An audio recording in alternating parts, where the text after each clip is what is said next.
함께 하실 하나님 말씀 마태복음 25장 7절에서 13절까지 말씀입니다. 마태복음 25장 7절에서 13절.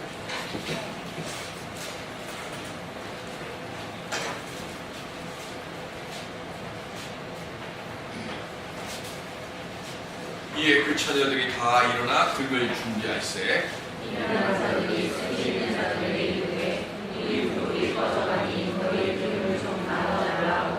슬기 있는 자들이 대답하여 이르되 우리와 너희가 쓰기에 다 부족할까 하니 차라리 파는 자들에게 가서 너희 쓸 것을 사라 하니 그들이 사러 간 사이에 신랑이 오므로 준비하였던 자들은 함께 혼인잔치에 들어가고 누구는 닫힌지라. 그 후에 남은 처녀들이 와서 이르되 주여 주여 우리에게 열어 주소서. 대답하여 이르되 진실로 너희에게 이르노니 내가 너희를 알지 못하노라 하느니라. 그런즉 깨어있으라 너희는 그날과 그때를 알지 못하느니라. 아멘. 말씀을 통해 복음을 열리는 예배의 시간이 될 수 있기를 주님의 이름으로 간절히 축원드립니다. 이원욱이라고 하는 분이 쓴 사회학적으로 본 비유 해석이라고 하는 글에 이런 내용이 있습니다. 1780년 영국 하트포트시에서 대낮에 천둥 번개가 치더니 갑자기 캄캄한 밤이 된 것처럼 어두워졌습니다. 요즘은 과학이 다 발달하고 그래서 그 이유가 뭔지 뭐 하면서 깜깜해져도 그렇게 두려워지는 않지만 250년 전입니다. 이거는 놀랄 일이고요. 천지가 개벽할 일이라고 생각하는 그런 두려움이 몰려오죠. 사람들은 두려움을 떨고 있고 그리고 믿음을 가지고 있는 사람들은 드디어 하나님께서 이제 재림하시나 보다, 예수님이 재림하시나 보다 하면서 믿음의 기도를 드렸다고 합니다. 그런데 마침 그때 시의회가 열리고 있었는데 갑작스러운 이 일기 기상의 변화에 두려운 나머지 심판의 날이 임한 것 같으니까 우리 정리합시다 라고 한 의원이 제안을 했다고 합니다. 그때 상원이었던 다벤포트라고 하는 사람이 일어나서 이렇게 이야기를 했습니다. 나는 반대합니다. 심판의 날이 다가오고 있을 수도 있습니다. 그러나 나는 그 이유로 정회를 해야 할 이유가 없다고 봅니다. 만일 심판의 날이 다가오는 것이라면 나는 그럴수록 하나님 앞에 내 의무를 다하고 있다고 하는 사실을 보여드리고 싶습니다.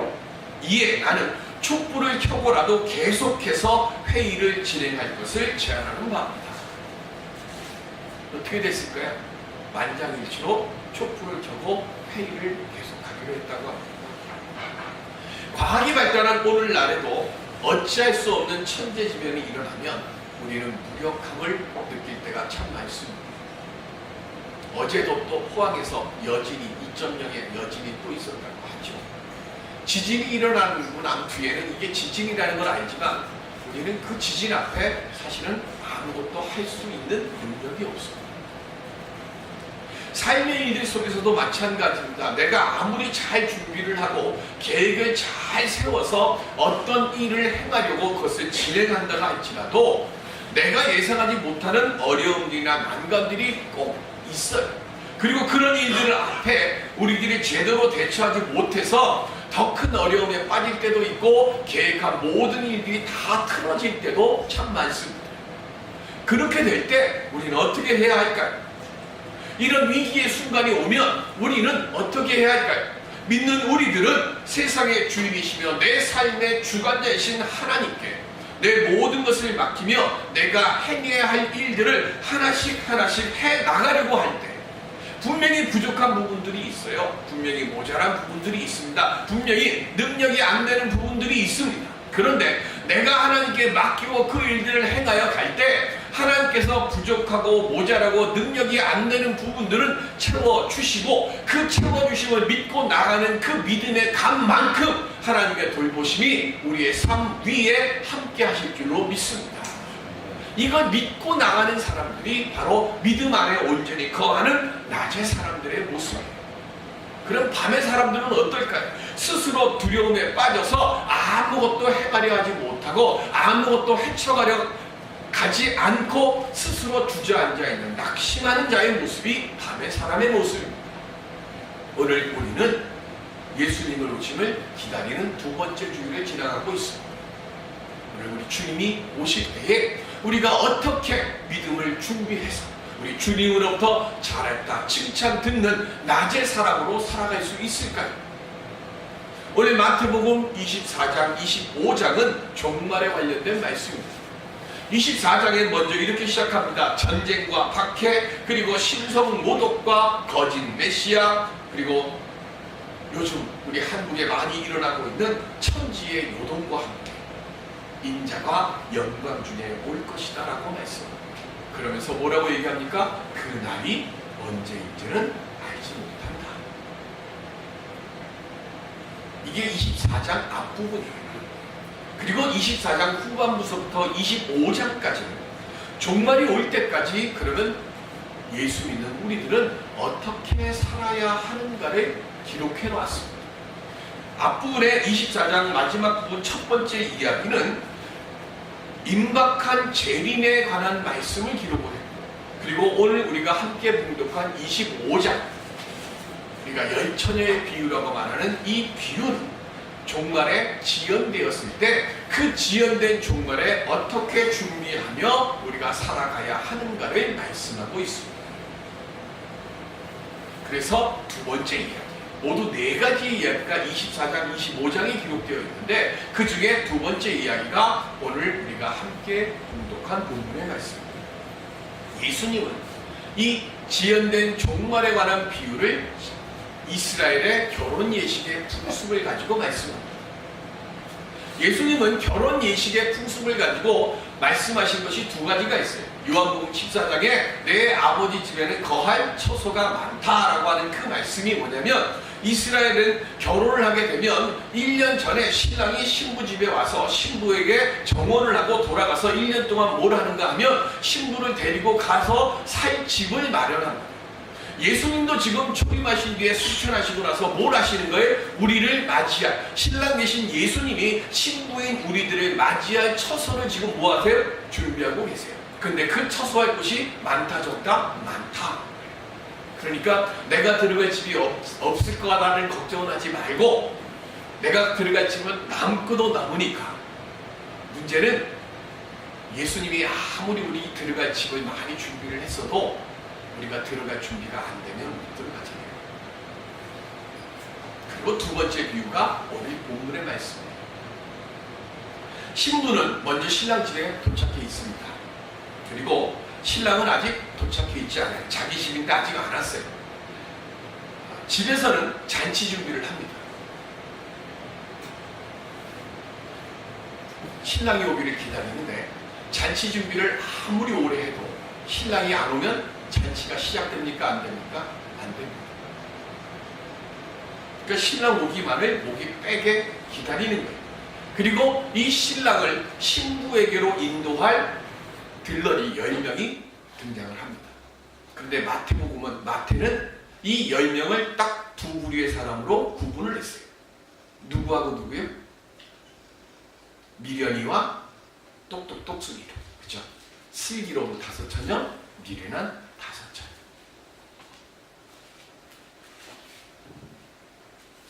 신랑이 오는 건 분명합니다. 그런데 언제 오는지 몰라요. 분명히 와요. 오기는 오는데 언제 올지를 모르니까 답답한 거예요. 나갔어요. 10명의 처녀가 나갔습니다. 그런데 자, 마태는 뭘 보고 슬기로운 5처녀 그리고 미련한 5처녀라고 나누었을까요? 항상 깨어 있었을까요? 오늘 우리가 봉독하진 않았지만 5절에 보면 신랑이 늦게 오니까 10명의 들러리들이 다 졸았다고 그랬어요. 그러니까 슬기로운 5처녀나 미련한 5처녀나 항상 깨어있는 건 아니었어요. 다 졸았어요. 그러면 신랑을 기다릴 때 아주 참을성 있게 기다렸는가? 성경에 보면 미련한 5처녀도 왜 이렇게 신랑 안 와? 그러면서 불평하고 원망했던 얘기가 없어요. 그러니까 다 똑같아요. 성경은 딱 한 가지만 다르다 그랬습니다. 뭐가 달라요? 미련한 5처녀나 슬기로운 5처녀나 등에 기름을 넣고 간 건 똑같아요. 그런데 뭐가 없어요? 여벌에 기름통에 기름을 준비했느냐 안 했느냐로 마태는 미련한 5처녀와 슬기로운 5처녀를 구분했습니다. 그럼 등은 뭘까요? 이 처녀가 들고 나간 등은 뭘까요? 그건 교회입니다. 교회 안에 슬기로운 5처녀가 있고 미련한 5처녀가 있다는 겁니다. 교회 안에 충실하고 신실하고 진정한 제자들도 있지만 미련하고 그리고 가짜 낮의 사람도 있지만 밤의 사람도 교회 안에 있다는 것을 말합니다. 그럼 처녀들은 누굴 얘기할까요? 교인들을 말하죠. 바로 우리들을 말합니다. 즉 구원의 자리에 서기 위해서는 교인이 되는 것만으로는 충분하다, 부족하다는 걸 말하는 거예요. 교회를 다닌다고 모두 다 구원에 대한 지식이 있고 믿음이 있고 사랑이 있다고 생각하면 그건 착각이라는 겁니다. 그리고 우리가 알아야 할 것은 내가 지금 가지고 있는 구원에 관한 지식이나 구원에 관한 믿음이나 구원에 관한 사랑, 내가 이 세상을 살아가는데 필요한 것이지 그것이 나를 하나님 나라에 들어가는데 확증된 보증수표로 주어지는 것도 아니라는 것을 말합니다. 그러면 우리가 준비해야 할 기름, 예수님이 지금 말씀하시는 지혜로운 처녀, 슬기로운 5처녀의 자리에 서기 위해서 우리가 준비해야 할 것은 뭘까요? 마태복음 7장 24절에 시작. 그러므로 누구든지 나의 이 말을 듣고 행하는 자는 그 집을 반석 위에 지은 지혜로운 사람 같으리니 아멘.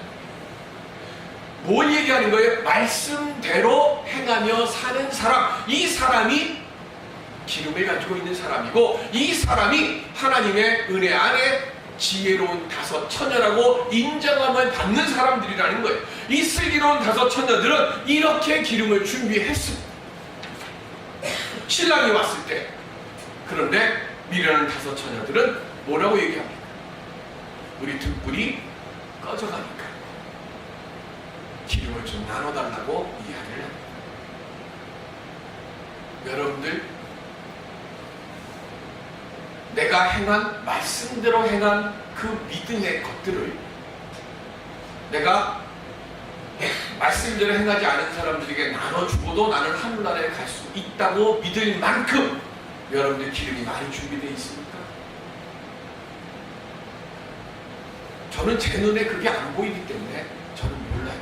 얼마만큼을 빌려줘야 되는지도 모르겠고 또 내가 충분한지도 모르겠습니다. 다시 이야기합니다. 말씀대로 행하는 내 믿음은 나눠줄 수도 없고요, 빌려줄 수도 없습니다. 그리고 빌려받을 수도 없는 거예요. 그러니까 슬기로운 5처녀들이 뭐라고 얘기를 해요? 기름을 파는 사람들에게 가서 쓸 것을 사오라고 이야기합니다. 파는 곳이 있을까요? 면제부처럼 딱 해갖고 탁 발행해주면 좋겠지만 사랑과 믿음의 일들을 뭐예요? 다시 가서 행하고 오라는 얘기예요. 그러니까 슬기로운 5처녀들은 신랑과 함께 들어가서 문을 닫고 잔치를 벌여요. 나중에 찾아온 미련한 5처녀들이 문을 두드렸을 때 어떻게 됩니까? 나는 안다 모른다 예수님께서 강조하시는 것이 뭡니까? 지금 말씀대로 행하는 거예요. 말씀 안에서 어떻게 살아야 하는가를 알아야 하고 그리고 알았으면 그대로 행하며 살아가라는 것을 지금 예수님 말씀합니다. 어디까지 그렇게 해야 될까요? 하박국 선지자는요, 하나님 앞에 기도하면서 끊임없이 질문이 나와요. 의문점이 생겼습니다. 그게 뭐냐면 왜 지금 내가 살고 있는 이 세상에 악인들이 득세를 하고 의인들이 고통을 당하고 있습니까? 그리고 하나님이 살아 계시다고 하면 그렇게 신실한 의인들이 고통당하는 이 현실, 이 삶의 일들이 왜 역사를 주관하고 계시는 하나님은 외면하고 계시고 못 본 척하고 안 보는 것처럼 하고 계십니까? 라고 하나님께 정말로 피를 토하는 심정으로 기도하고 묻고 또 물어요. 하박국서를 보면 하나님께서 내게 어떻게 응답하시는가 내가 지켜보겠다 그러면서 기도해. 그 하박국에게 주신 하나님의 응답의 말씀이 뭡니까? 사도 바울이 로마서에 이 글을 써놨고 이 글을 마틴 루터가 읽고 종교육을 했던 그 말씀이에요. 앞부분에 뭐가 나옵니까? 고난과 고통의 현실들에 대한 이야기를 쭉 넣어놓고 하박국서 나중에 집에 가서 찾으세요. 2장 4절에 보면 맨 말미에 뭐가 나오냐면 오직 의인은 믿음으로 말미암아 사리라. 하나 딱 써있어요. 고통의 현실은 안 바뀌어요. 고난의 자리도 그대로 있어요.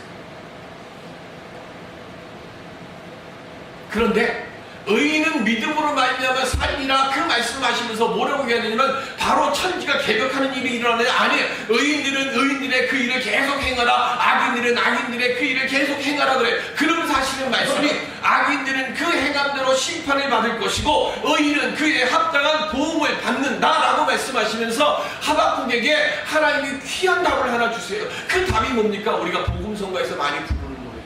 가사예요. 하박국서 2장 14절 시작. 이는 물이 바다를 덮음같이 여호와의 영광을 인정하는 것이 세상에 가득 참이니라. 아멘. 우리 삶의 모습을 통해서요 악한 일과 포악한 일이 가득한 이 세상에서 그건 그대로 계속 가요. 고난 당하고 고통 당해요. 그런데 그 고난과 고통 당하고 억울한 일 당하고 TV에 보니까 그 얘기를 하더라고요. 악한 사람들은 아주 악한 지혜가 넘쳐나요. 그래서 뭐라고 얘기하는가 하면 내가 싫은 소리하고 미운 소리하고 내가 기분 나쁜 소리를 할 때 나에게 덤벼들 사람에게는 좋은 말만 한대. 그런데 내가 저 사람은 내가 뭐라고 얘기해도 나한테 대들지 못할 사람이라고 하는 그 사람에게는요 가슴에 찢어질 만큼 신랄한 이야기를 한대. 그게 악한 사람들의 특징이에요. 하박국서에 나오는 그 말씀, 그 세상 그대로 가요. 내가 왜 이 사람들 말 때문에 내가 이렇게 가슴이 찢어지고 속이 쓰리고 내가 무릎 꿇고 넘어지고 쓰러지고 죽을 같은 고통이 왜 내게 계속 이렇게 옵니까? 하박국이 계속 얘기할 때 하나님은 딱 한 가지예요. 그건 그 세상 그대로 간다니까. 그런데 이 세상 살아갈 때 그래도 네가 그렇게 찢어지고 넘어지고 깨지고 부서지고 깨어져도 네가 그래도 믿음을 가지고 살아가면 너의 그 믿음 때문에 하나님의 영광을 인정하는 역사의 그 날이 너를 통해서 반드시 올 거니까 실망하지 말고 낙심하지 말고 믿음의 자리를 지켜. 하박국은 그거를 기도를 통해서 깨달은 거예요. 하박국이 응답받았다고 세상이 안 변했어요. 그대로 힘겹고 어려운 세상 그대로 와요. 그런데 하박국은 이 두 가지 말씀, 오직 의인은 믿음으로 말미암아 살리라는 이 말씀과 물이 세상을 덮음같이 하나님의 영광을 아는 지혜가 충만하는 그 세상을 소망하면서 이 고난의 시간을 견뎠어요. 그러니까 하박국은 낮의 사람. 오늘 우리 모두 다 하박국과 같은 믿음의 낮의 사람들로 살아갈 수 있기를 주님의 이름으로 기원 드립니다. 그런데 하나님으로부터 낮의 사람으로 불렸지만 밤의 사람이 된 사람이 있어요. 물론 지금은 아니지만 마태복음 26장 69절 시작. 베드로가 바깥들에 앉았더니 한 여종이 나와 이르되 너도 갈릴리 사람 예수와 함께 있었도다 하거늘. 아멘. 베드로가 지금 어디에 앉아있다고 그랬어요? 바깥들. 자, 베드로가 있어야 할 곳은 어딜까요? 바깥들일까요? 안들일까요? 베드로가 있어야 할 곳은요 유대인이기 때문에 안뜰에 있어요. 그런데 왜 베드로는 지금 바깥들에 있을까요? 안뜰에 자격이 없어서 못 들어간 게 아니에요. 본인이 안 들어간 겁니다.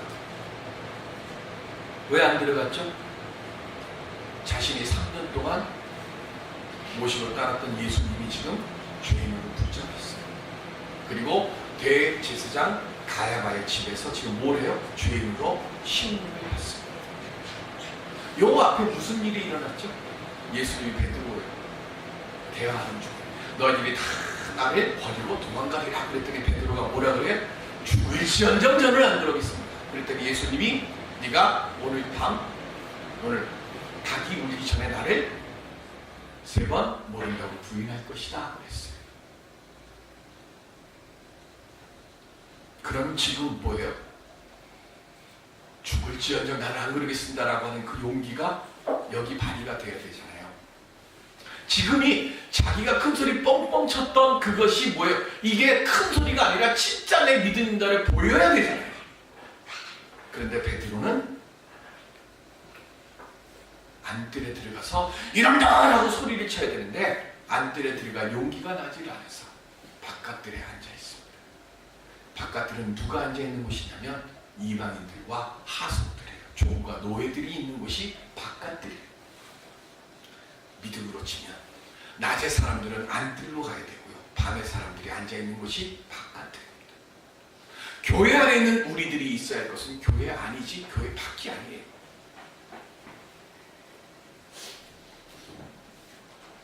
스스로 두려움에 빠지고 염려를 가지고 있었어요. 그래서 자기가 있어서는 안 될 자리에 앉아 있다 보니까 시험 당하고 나중에는 어떻게 됩니까? 예수님을 모른다고, 그냥 모른다고가 아니라 뭐예요? 저주하는 거지. 마치 나는 예수를 모른다고 부인했어.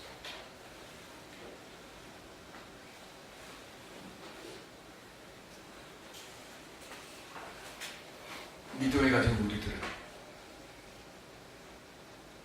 나와 함께하고 있는 사람이 밤의 사람인가 낮의 사람인가를 분별하는 연만을 주님으로부터 얻어야 됩니다.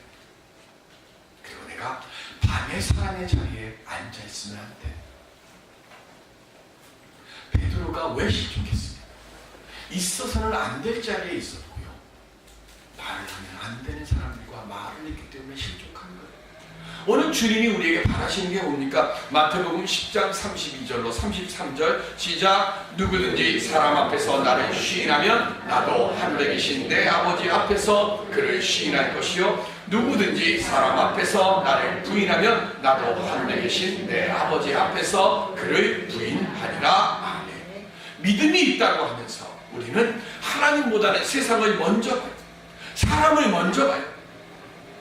그래서 스스로 시험에 빠지고 스스로 바깥들에 앉아 있을 때가 참 많습니다. 비록 핍박과 아픔, 고난이 눈앞에 보인다 할지라도 세상을 주관하시는 하나님의 능력을 의지하며 스스로 평안의 바깥들보다 고난의 안뜰로 들어갈 수 있는 믿음의 용기를 갖는 우리 모두가 되시기를 바랍니다. 예수를 그리스도로 고백할 때 그때 내게 내 삶에 힘겨움과 아픔과 어려움이 온다 할지라도 문제를 보게 될 때 문제가 있는 거죠. 그런데 문제를 문제로 보지 아니하면 문제가 없다는 것입니다. 예수와 함께하면서 내 삶에 있는 문제를 주님과 함께하고 있으니까 이건 문제가 아니다라고 생각하면서 믿음 속에서 내 앞에 닥쳐있는 난관과 고난과 어려움과 아픔들을 주님의 이름으로 붙여서 싸우고 이겨서 밤의 사람이 아니라 낮의 사람의 자리에 머무를 수 있는 우리 모두가 되시기를 바랍니다. 지난 주간에 장시호가 검찰 구형보다 더 높은 2년 6개월을 판사가 형량을 내렸어요. 그랬더니 나중에 기사를 보니까 뭐 머리가 지금 머릿속에 하얗다 뭐 이러면서 뭐 애가 있으니까 자기 사정 봐달라 뭐 하면서 이 얘기를 했어요. 중요한 건 뭐냐면 판사가 그대로 선고하면 어떻게 돼요? 구형과 선고는 다르죠. 구형은 검사가 이 사람은 이 정도의 형량을 줘야 됩니다라고 이 얘기하는 거예요. 보통 구형보다 선고가 낮아요. 그런데 장시호는 어떻게 됐어요? 검사는 1년 6개월을 구형했는데 판사는 2년 6개월을 선고했고 그리고 뭘 시켰어요? 법정 구속시켰어요. 집에도 못 가게 바로 잡아서 구치소로 그냥 보냈어요. 판결하면 어떻게 돼요? 형량이 많냐 적냐 옳으냐 그르냐 이거 필요 없어요. 판사가 판결하면 그 순간 즉시 뭐가 돼요? 그대로 집행해야 됩니다.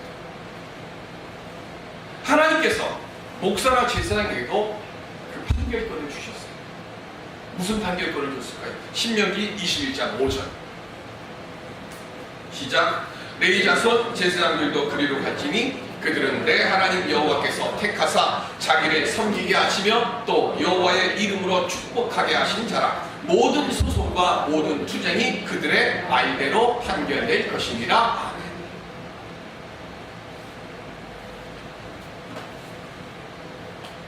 목사 제사장에게 무슨 판결권이 있다고요?